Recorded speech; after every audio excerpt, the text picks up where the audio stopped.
Hi everybody, Dan Illman and Mike Beer, the DRF race of the day for Thursday, February the 6th, race number 7 at Aqueduct. Let's throw up the field. It's a one-turn mile. It's a pretty salty optional claiming race for 4-year-olds and up. Now winners are 2 other than the condition, $62,500, the optional claiming price. You can download free formulator past performances for this race on the Race of the Day event page at DRF.com.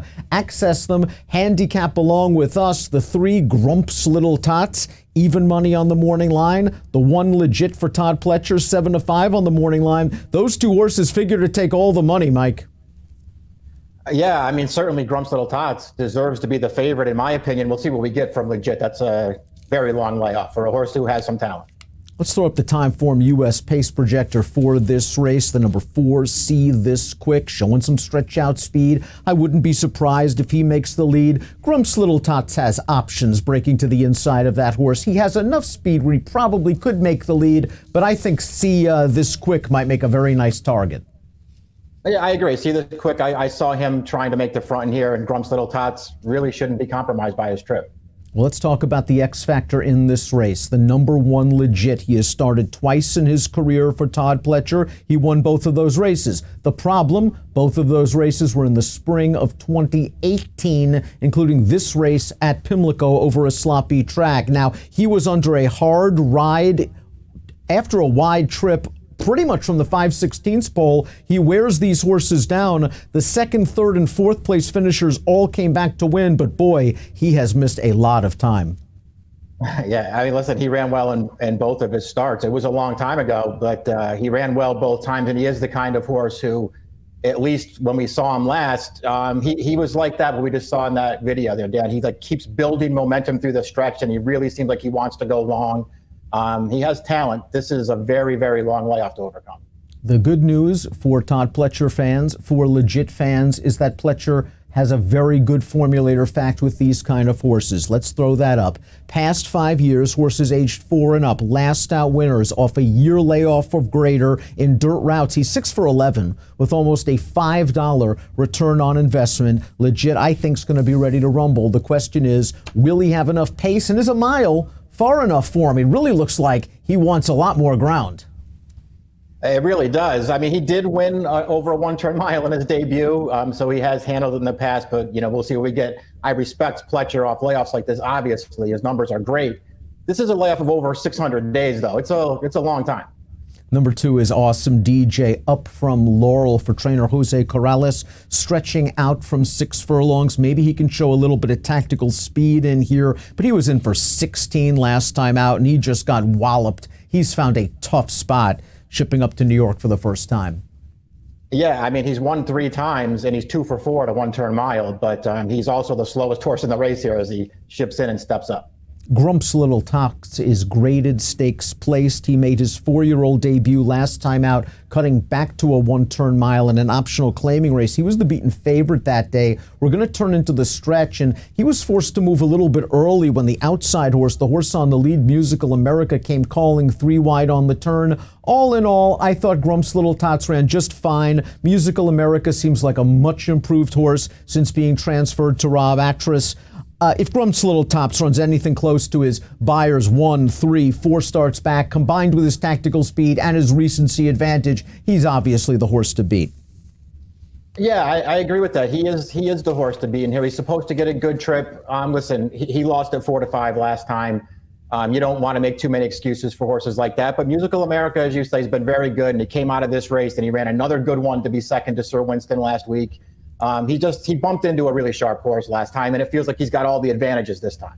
Formulator fact for Grumps Little Tots trainer Jason Service, past 4 years, horses aged 4 and up in dirt routes, making their 3rd start off a layoff of 61 days or greater in optional claiming races, 33% winners, 2.5 ROI. See This Quick, the projected speed, according to Time Form US, well, he's pretty kept decent company. He's run into some nice horses, whether it be Jovia or Firenze Fire or Happy Farm or Backside of the Moon. He seems to find a tough field every time he runs. He does have that 94 Beyer speed figure from 4 starts back going a one-turn mile. But just something tells me if Grumps Little Tots is going to be ratcheting up that pressure entering the turn, this horse could be in trouble. That's how I looked at it too. He's run some good races, and he does have that one-turn mile back in November, which was a fast race. He just got clear on the lead and couldn't hold on at the end. I think he'll be in front here. I had a tough time seeing him hold on in this spot too. Seafoam is a 3-time stakes winner for Christophe Clement. He's a hard-hitting New York bred, but we haven't seen him since early August at Saratoga and the Evan Shipman when they were very aggressive with him coming out of the gate. They took the race to Mr. Buff, who we know likes to go to the front.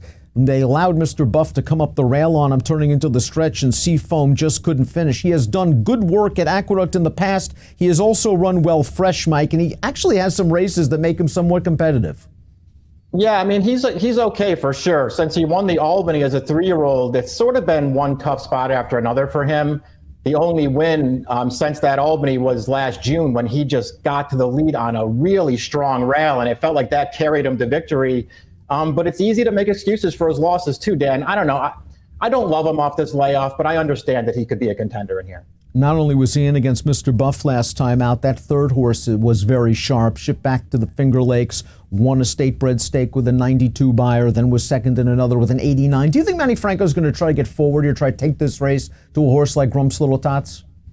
I mean, I guess I wouldn't be surprised if they got aggressive with him. I sort of wonder if he's fast enough. I know he's been on the lead several times in his races, but that felt more circumstantial to me. Prioritize completes this field, and Prioritize is graded stakes placed on the turf, and he made his dirt debut in start number 10 last time out. They dropped him in to a $35,000 condition claimer, and they got away with it at 13-1. Let's watch that race. Prioritize is on the outside right now. He's 3 wide, forging to the front. He's going to get by this runner-up, Inscom, who's going to come back to win a $50,000 starter allowance with an 84 buyer. When you see a situation like this, Mike, a horse trying a surface switch after many, many tries on one surface and is successful, is it possible that the Sharp Barn was wrong and this is a dirt horse all along, or did he just catch the right field on this day? I don't think they were wrong. This horse was actually a pretty good turf horse at the beginning of his career. And for whatever reason, he just came back as a 4-year-old last year and he did not improve. And I guess they just got a little frustrated with him. They dropped him in last time. Listen, he actually ran well in that race. When you watch the race in its entirety, I mean, the pace was not fast. He was last early. He was wide. He always traveled like he handles the dirt, and he wound up winning at the end with a pretty solid speed figure too. So there were things to like about it. He's a horse with a lot of back class, and there's a little dirt pedigree too. His second dam is associated to a Met Mile winner. So there are things to like about this horse, even though he's stepping up in class. Let's throw up our top pick for the Thursday race of the day. I just think the recency advantage and the fact that he's going to get the jump on his main competition, it makes Grump's Little Tots tough, albeit at a short price. I am very curious to see, as I'm sure everyone is, as to how legit runs off of this lengthy layoff. But I went 3-1-5-6. We have the same super. Yeah, I'm not going to try and beat Grump's Little Tots. He's going to be a short price. I understand that. I couldn't talk myself into putting the 6 on top, although I wonder how he'll run with the step up in class, and I just want to see one from legit. But maybe that's the way to play the race, trying to get Prioritized under Grump's Little Tots. Maybe you could make a payoff off a horse that's even money on the morning line. 3615 for Mike, 3156 for me. It's the Thursday DRF race of the day, and it has an approximate post time of 4:25 Eastern. Good luck.